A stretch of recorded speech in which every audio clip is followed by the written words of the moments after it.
Hello everybody and welcome back to my YouTube channel and welcome to the first episode of Keyframed. Now if you don't know what this show is about, I highly recommend you go watch the kind of introduction / announcement video that I did a few days ago. It's going to give you a better understanding of what this show is about, what the other shows on the channel are about, as well as just general channel updates. It's going to be linked in the description as well as wherever the annotations show up here. I'll put one up right now. Now in this show we're going to be talking about animation. And I could stop right here and pretend like that's a good enough explanation, but no, I'm not going to do that. So we're going to specifically talk about industry news or maybe some topics around animation that we can kind of do a deep dive on, as well as talk about some stories and experiences that I've personally experienced with animation that I think are maybe interesting to tell. So when I was thinking about, how to start this show off, what would be the good topic to kick it off, I kind of thought back to something that always comes up, I think, when I meet someone for the first time and we kind of get onto the topic of careers and animation. People have the tendency of asking me, I think it's a pretty normal question to ask, how did you get into animation? What was your route to choosing animation as a career? And I think it's an interesting question and an even more interesting answer. My secret hope as well is that by telling this story, it will inspire some of you out there who maybe are thinking about going into animation or maybe going into the career of your dreams, but you're not quite sure, you don't know if it's for you. I'm hoping that this video can be a source of inspiration or help as you're kind of going through that journey of discovery. And if I can do that, then amazing. If I can't, then I still hope this video is interesting either way. Now enough rambling, let's get into the story. Now for those of you who've seen any of my art, either here on my YouTube, on my website, or on my Instagram, you should follow me on Instagram by the way, if you haven't already, link is in the description. If you have seen my work, you'll probably know that a lot of it has to do with vehicles. That's because of the way I was brought up. For those of you who don't know, I was born in Luxembourg in Europe, and I was raised in Monaco, also in Europe. Basically from literally me being a baby, my parents had to travel a lot between those two places for work. Instead of leaving me behind, they brought me along. So I flew once or twice a week sometimes. It was just around airplanes and helicopters like really often. It was something that I just got exposed to very early on, and it kind of fascinated me in a way. On top of this, growing up in Monaco, being very fortunate and lucky to live there, I was exposed yearly to the Monaco Grand Prix. Now, if you don't know what the Monaco Grand Prix is, it's probably the most famous race in the world, if not maybe one of the 3 most famous races in the world. My dad, being a motorsport and car fan, always found a way to get his offices kind of somewhere on the track. So we had always a really nice view of the track. To recap, I was fascinated with aircrafts and race cars. Ultimately, that affected how I started creating things. I have a very photographic memory where I can go into an environment, scope the area, get an idea of what it looks like, go back home and recreate it very closely with a lot of small details. I did that as a kid with pretty much any toys I could get my hands on. Toy cars, Legos, wooden blocks, books, literally anything that I could find. I was just using my creative juices trying to create something with things that maybe weren't meant to create that thing. And then to take it one step further, I would then kind of create some storylines while I was playing with those environments. I would imitate voices and things like that, especially when it came to me reproducing like a race, for example. I would try to imitate the commentators that I had heard while I was at a race. So at the same time, while all this was happening, 2 important things were happening for me. First of all, I was drawing a lot of stuff. However, I wasn't like your typical kid who draws a lot of characters. I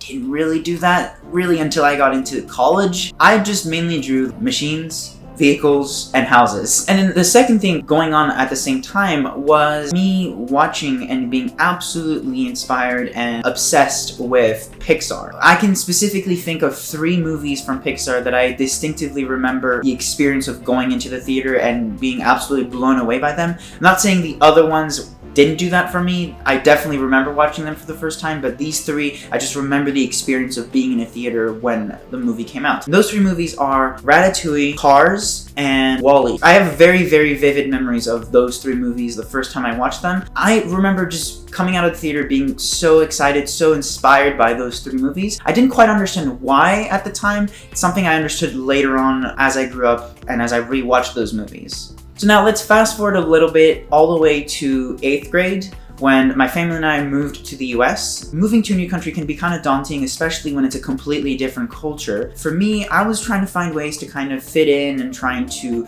make friends and make connections. It is something that is very tough, especially when it's a completely different culture. Something that I found as a nice alternative is I decided to start making some videos on YouTube. So at the time, this was like in 2013 when YouTubers were getting really big and popular, and genuinely a lot of people started, making a living off of being on YouTube. And I didn't really want to make videos to do that. I just wanted to make videos as a way to express myself and share moments with people online. What I did is I just started recording myself playing video games, first on my iPad with like a really crappy recording and a really simple editing software.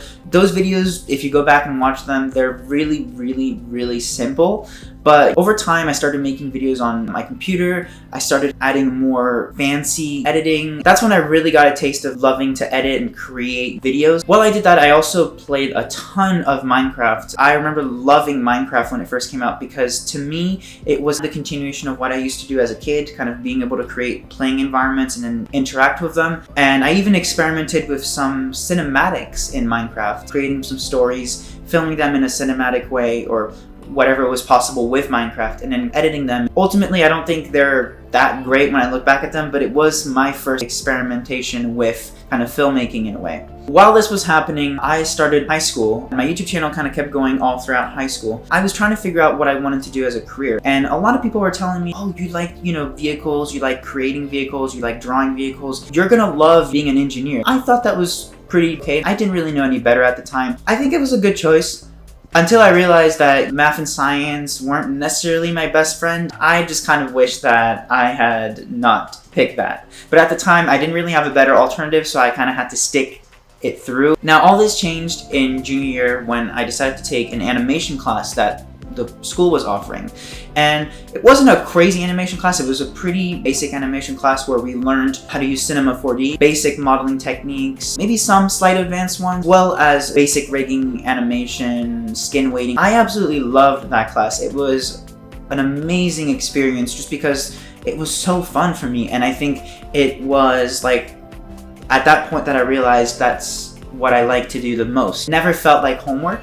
When I was working on a project for that class, it always felt like I was just having fun. That was the first thing that kind of made me realize, okay, maybe this is something that I need to look into more closely. The second thing was that my professor for that class was absolutely amazing. He had such good advice and was just very inspirational, had a lot of wisdom. I think his approach to life, animation, art, just kind of convinced me that this was maybe something I should consider as a potential career. So I started looking into what it would take to become an animator and things like that, what sort of careers were possible. I was very thankful that my family was very supportive of that decision. Other people in my entourage were very critical and didn't really understand that, this was legitimately a career. They're like, oh, you sure you're not gonna get a job? I really believed that this was something I had to do. I ended up picking some universities, going to visit them with my family, started applying to universities. After months of applying, after months of waiting to hear back, getting rejected or waitlisted, I eventually got into SCAD, which is the university I ended up going to, and that's where I was for the last 4 years. I studied animation at SCAD. I just graduated this May, and now I'm in the process of entering the industry. That's pretty much how I got to where I am today and how I got into animation. So one thing I forgot to mention is something that I alluded to earlier with the Pixar kind of inspiration. When I started getting into the animation career, I rewatched a lot of those movies a lot, and that's when I understood that the reason I felt so inspired by those movies was because I just felt a sort of connection that this is so cool, I want to do that. If I had more wisdom when I was younger, I would have realized that the reason I was so obsessed with Pixar was because I just wanted to do that so badly. So there you go, that is my story and how I got to animation. I hope this was interesting to listen to. Let me know what you thought of it in the comments. If you're new here, make sure you hit subscribe so you are notified of when I upload and stuff like that. You can also hit the notification bell if you want to really make sure that you don't lose out on any uploads. Leave a like if you enjoyed it. Again, I would love to know what you guys thought. If you have suggestions for future topics or things like that, feel free to drop them down below. I'm going to go through the comments and love to kind of get your input. That's going to do it for today. I will see you all in the next video. Peace.